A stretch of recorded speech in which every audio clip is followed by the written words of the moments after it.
Hi, it's Daniel from Tiger Triangle Technologies, and welcome to Session 3 as we build out Grokomatic. In this video, we're finally going to use generative AI to create our text for our social media post. Let's jump right in.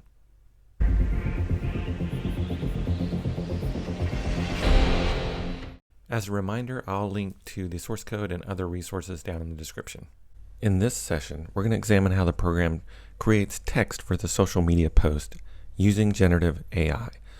So we'll focus on these three menu options right here. If the user chooses one of these three, it's going to call the generate post. Let's assume they chose number one, which post on all platforms, because it in turn calls generate post. So let's take a look at that. We're going to right click and go to definition and expand that out. Here you see the first thing it does is it creates a social post by calling into generate post. We'll F12 into that as well to see the definition, expand it, and you'll see there's a couple parameters here. There is scope service provider and include image. And the first one, scope service provider, we talked about in an earlier session. It's all about dependency injection. This include image will allow you to have the AI generate an image or not. We're not going to talk about that today. We're focused on generating text. And what it does is create the post text by calling into a service called AI generator service. And there's a method in there called generate post text. It passes in AI text config, and we talked about the configuration in an earlier session as well, so we won't talk about that much. Let's jump into generate post text and see what that looks like. So we'll F12 into that. So it reads in the innovations file to get the data, right? This is data stored in a JSON file. It reads that in, and it also reads in the completions to know what has been done already. It says, I want to get all the innovations from the innovations pool except what has previously been posted. So that keeps us from creating duplicates. If that remaining innovations count as 0, that means that we've done all of them. There's no more to be done. So it will log that and return an empty string. Now I wanted it to randomly select from that list that it generated of remaining innovations. So we're picking a random number, and that's done through this utilities class that I created. Just creates a random number based on the max number that's passed in, and that is based on the remaining innovations count. Then it selects one of those innovations from the list. So we're coming down here next and we're building our system prompt. This is really important because we want to tell our AI what we expect it to do, what role to take on. So we're saying you're a helpful assistant that creates social media posts based on the user's request. I later added this text, you are sarcastic and funny, including humor and wit makes people smile.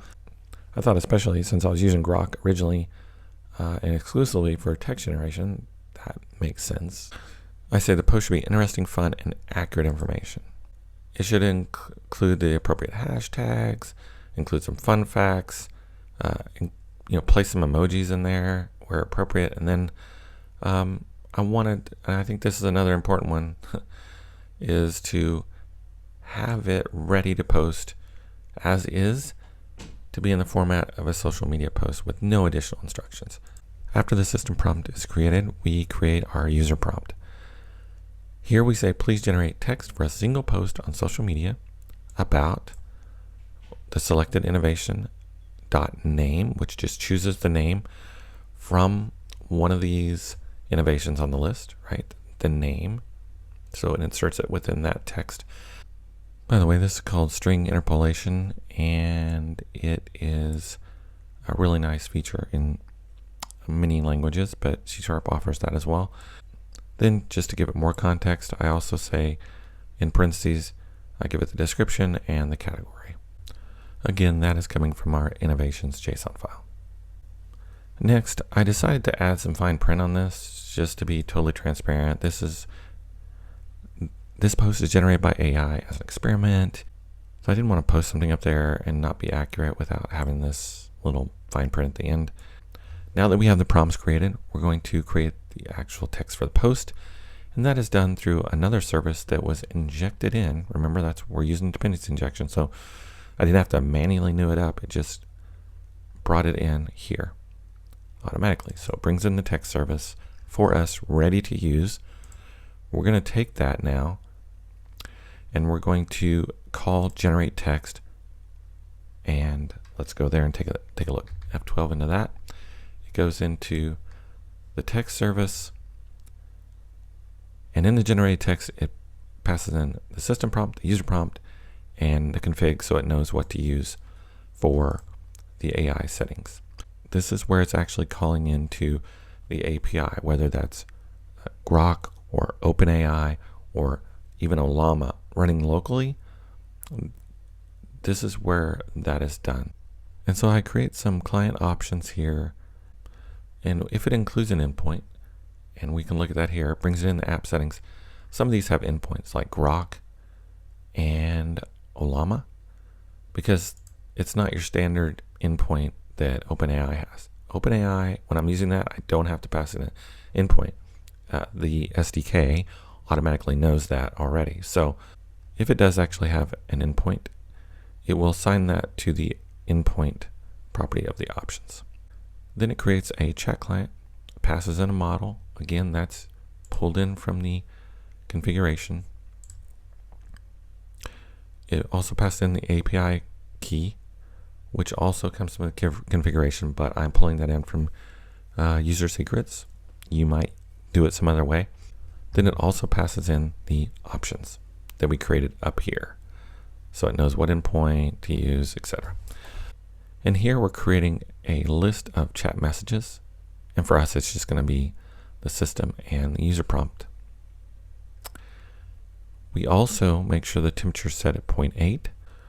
This will make it a little less deterministic and a little more random or creative for our prompts. So 0.8 feels like a good setting. It can be anywhere from 0 to 1. Then it generates the text. So this really is where it's now calling into the API and brings back a completion. The last thing I do is I remove any markdown formatting that it has, so it's ready to post. And just to show you that, it's simply removing things like the double asterisk, double underscore that I saw that it was putting in there before. That has meaning in markdown format, but not so much when you're posting it online. So I needed to get rid of that. And then it returns that text for post. Now back in our program, it has returned that and assigned it to a string called post text that we can now use. I have created an object called social post that just looks like this. It has a post text and the path to the post image. So it's going to create a new social post and assign that post text to the post text property. So now what that'll give us is the text for the social media post. Another thing to note is that if it did actually create text, it's not null or empty. Then what we're going to do is write that out to a file, and I'll show you that. Here's an example of where it writes out that text. So this is actually kind of nice. You can, even if you didn't post it to some social media platform, you can see here what it created or what it would have posted, and you can manually post it if you wanted to.